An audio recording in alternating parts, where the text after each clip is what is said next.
Ginoo sugatan ninyo siya. Dawata ang iyang kalag ug dada siya ngadto sa Dios nga labing halangdon. Pinautunta nga si Kristo mamitawag kanimo mohipos kanimo ngadto sa iyang bugtod. Pinautunta nga mga anghel modala kanimo ngadto sa kiliran ni Abraham. Dawata ang iyang kalag ug dada siya ngadto sa Dios nga labing halangdon. Pahulay nga dayon ni hatag kaniya og Ginoo ug ang imong kahayag. Udan agunta kaniya hangtod sa kangturan.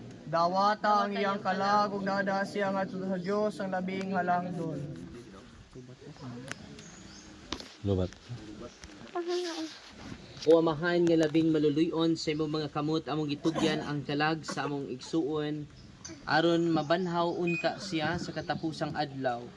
Uban sa tanan niya nangamatay da ni Kristo. Ginoo, sa imong dakong kaluoy dawata ang among pag-ampo aron ablihan unta ang mga ganghaan sa paraiso.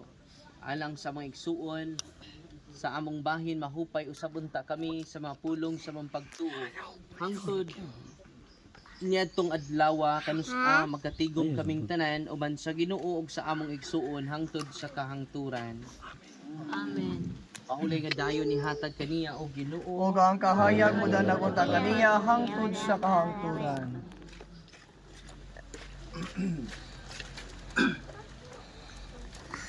Pahulay nga dayon ni hatag kang Jesse o Ginoo. Ug ang kahayag mo dan nagunta kaniya hangtod sa kahangturan. Tungtulan kaunta sa mga anghel ngadto sa paraiso. Sugaton kaunta sa mga martir ug dadon ngadto sa syudad nga balaan.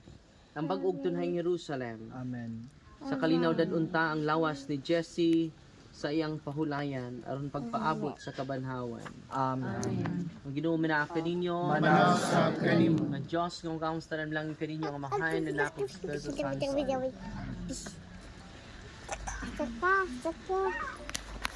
Sa tumutan